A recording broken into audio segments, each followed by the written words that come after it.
As Ukraine gains proficiency with F-16s, the next mission will be suppressing Russian SAMs, a mission that is more involved than standoff strikes. F-16s are well suited to operate the AGM-88s that Ukraine has been supplied to suppress forward Russian SAMs. These destroyed Russian SAMs are expensive and unlikely to be replaced quickly.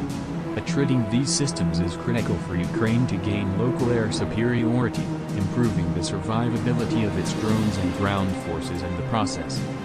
The two missions described are possible with the initial pledged F-16s. Of the approximately 60 F-16s promised, only around a dozen are expected by early next year.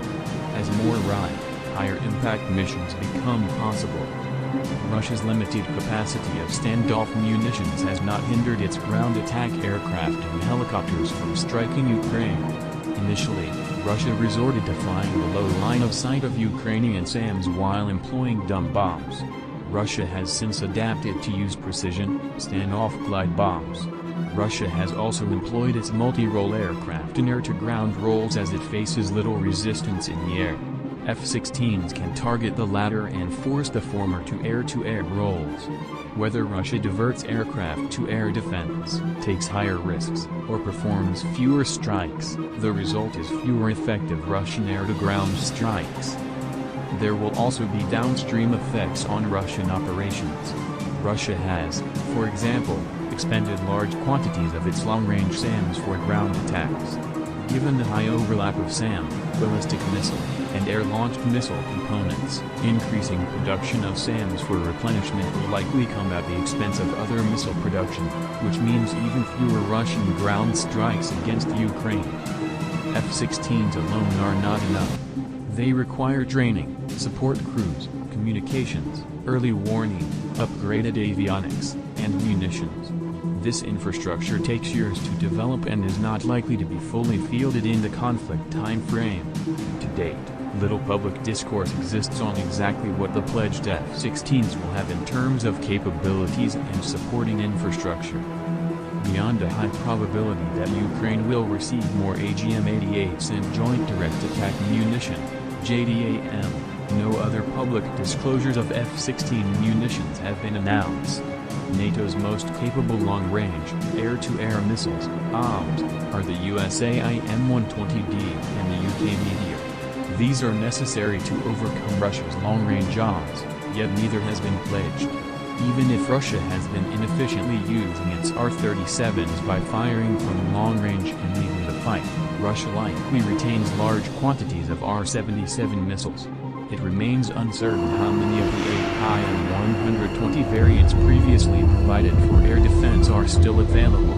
An F-16 with an AIM is still an improvement over Ukraine's current MiG-29s. If Ukraine's F-16s are expected to strike ground targets, they will require the right munitions. F-16 munitions designed for fighting.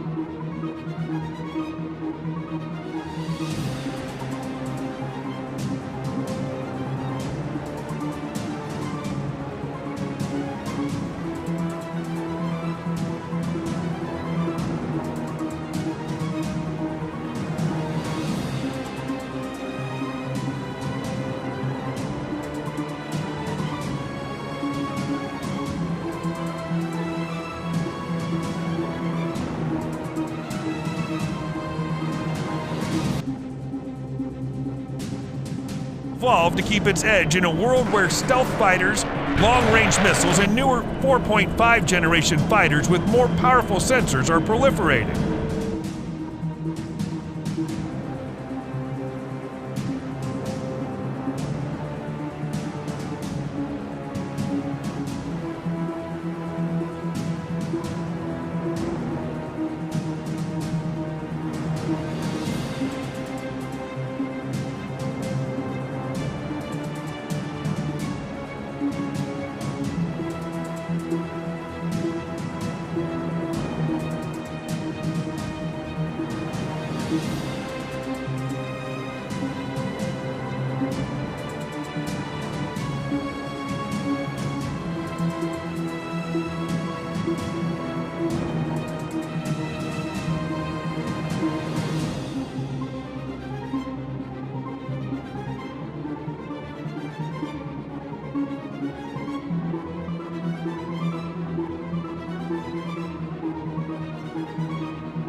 offensively, has chosen to bide its time and look for any potential advantages that might come from increased support from the West. Consequently, the acquisition